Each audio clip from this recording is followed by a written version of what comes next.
Cutting up clothes. Cutting up clothes.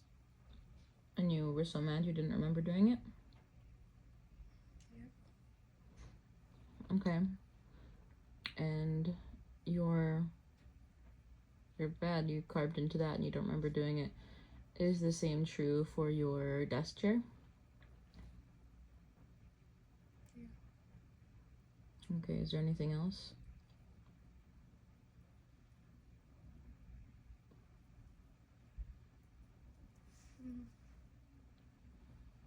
All of your like collectibles and black wall art and all of your like dolls over the years, do you remember beheading them and breaking their arms off and all that stuff, or were you so angry that you did it and you don't remember doing it?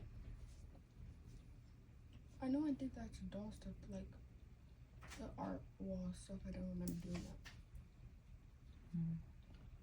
that. Anytime a new black artwork would go on the wall, you would tear it down if it was like by local artists or anything. Or I had this cute one I made for you guys that was like an oil painting with like black little fairies in there, and it was very Waldorf style. And that one luckily had a frame, but anytime it went up, you would knock it down. And you had like a lot of babies and Barbies and dolls over the years. Do you not remember any of those instances? Like, I know I did it, but like, yeah.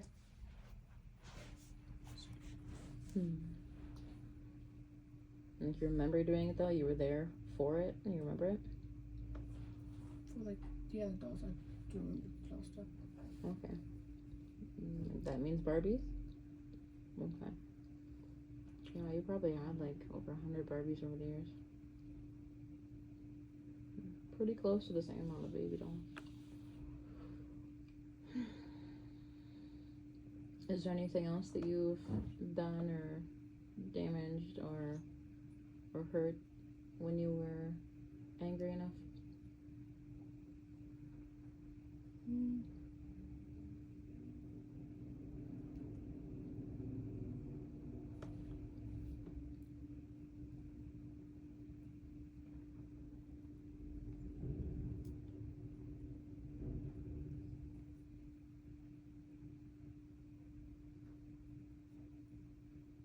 Like,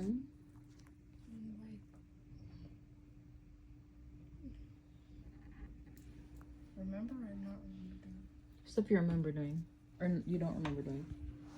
We've talked about the stuff you do remember before, talking about the stuff that you don't remember because you were angry.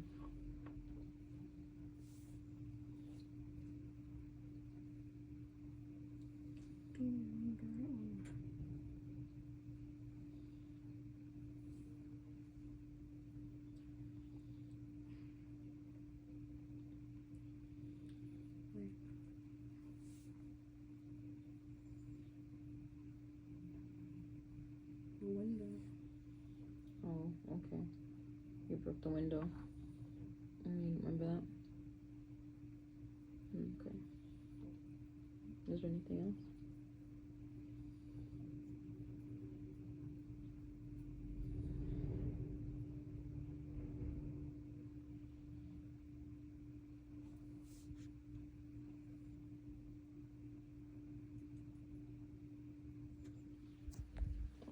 Words, please. And then like that thing, the towel thing I broke last year at the last apartment. I don't remember. Oh, the one on the wall? Yeah, like Okay. I don't remember doing that.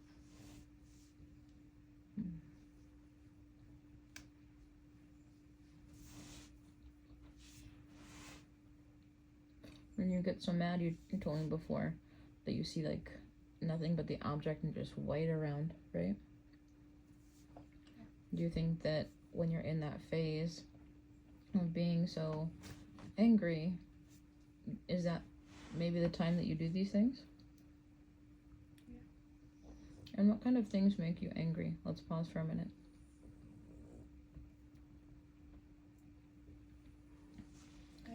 Because I want honest answers. I don't want like you wrote at the inpatient facility, like when people are mean to me at home, because I know that doesn't happen to you. Let's talk about what really happens.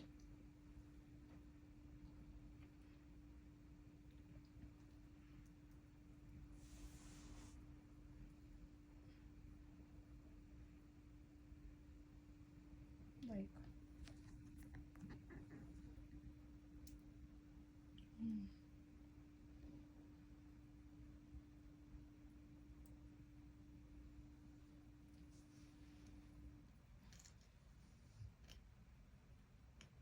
Like when you're told no.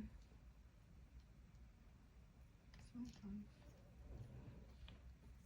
And when we have those family talks on the rug, like when something big happens and we have to have a talk on the rug, and we're all sitting there going over the incident, and then people's feelings about it. Okay, what else? Like, when we talk about like old stuff we did, like stuff that happened in the past, What do you consider the past, though? like a year ago. The stuff that's coming up from a year ago, you only just told me, right? Like you spent a year lying about it. So it's coming up because you just told me, and then I have to process it and figure out what we do with it. You can't, do certain things and then like blackmail people or assault people or allegations against people and lie about it for a year more, and then I find out one day that it really wasn't something I should have been defending you for because it really was you.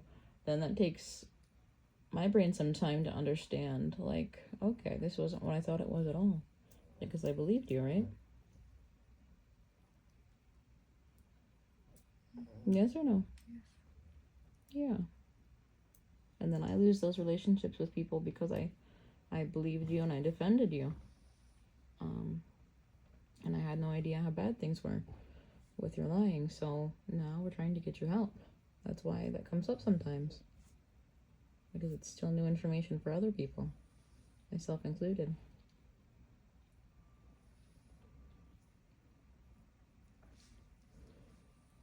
When you're asked to read, when you're asked to read, what happens when you're asked to read? I cry. Yeah, you cry. You get angry enough that you shut down and you start crying. And initially I thought it was because you couldn't read the beginner's reading books. But I'm glad that we're talking more because I found out that it's because you're being asked to do something that you don't want to do and you don't feel you should have to learn to read. So then you get so angry, you start crying and you'll make up excuses or run away. And why do you think that is? Well, help me understand. Our brains are different.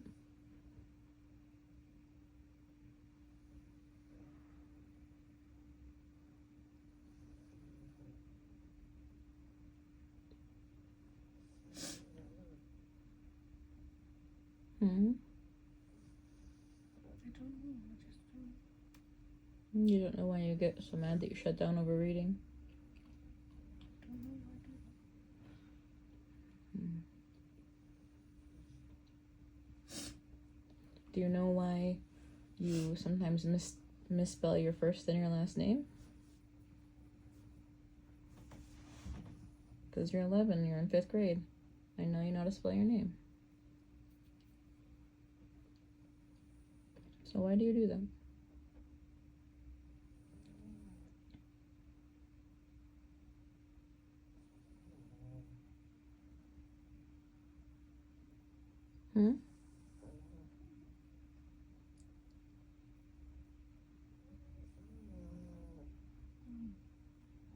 Well, sit with it if you need to. But there are times where you spell things perfectly fine, and then we're out and about in the community or something, you put your name on something, and I'm like, that's not even how you spell your name. Or you'll ask me when we're out and about in front of people, like, how do you spell, my own name? Or how do you spell my brother's name, which is 5 letters?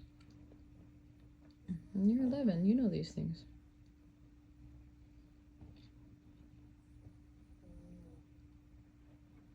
In the same way you told me that you know how to read at school, but you pretend that you can't so that you get more help, right? Because we read together recently and there was a word that you pretended to get stuck on. You raised your eyebrows once you realized what it was after the first mistake, which is fine.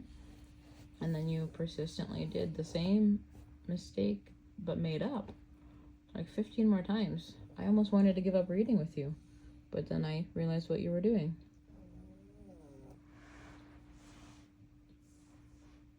Because the rest of the book you breezed through just fine.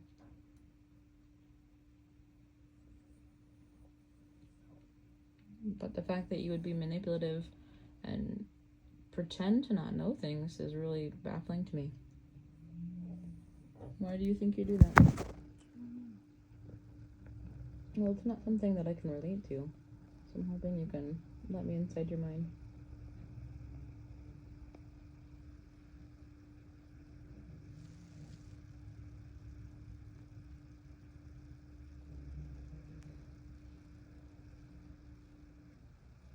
Okay.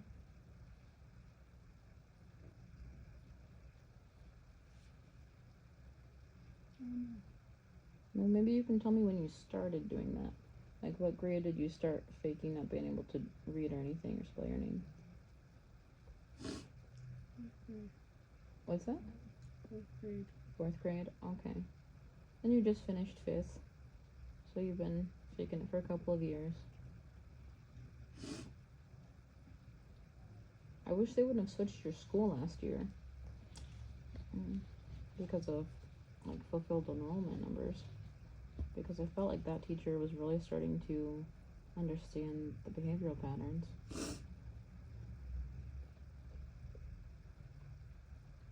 Why are you doing the sniffle noise? Snot.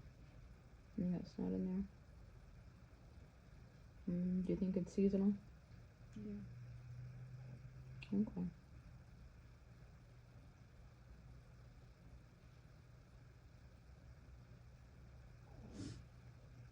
You think for 6th grade, because they refuse to fail any children, that you will start to try to read? Yeah. I sure hope so.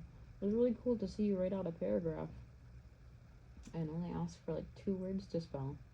I didn't know you had the ability to do that.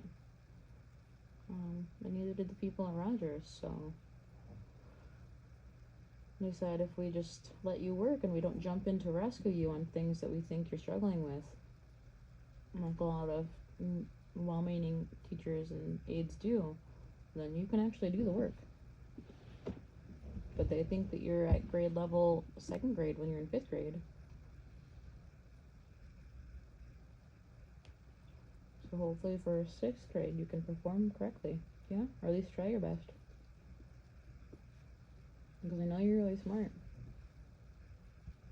Like, the fact that we're recording these conversations, right, tells me that you've got a certain level of, like, cleverness to you. Because you move in ways that my brain wouldn't even think about for a child.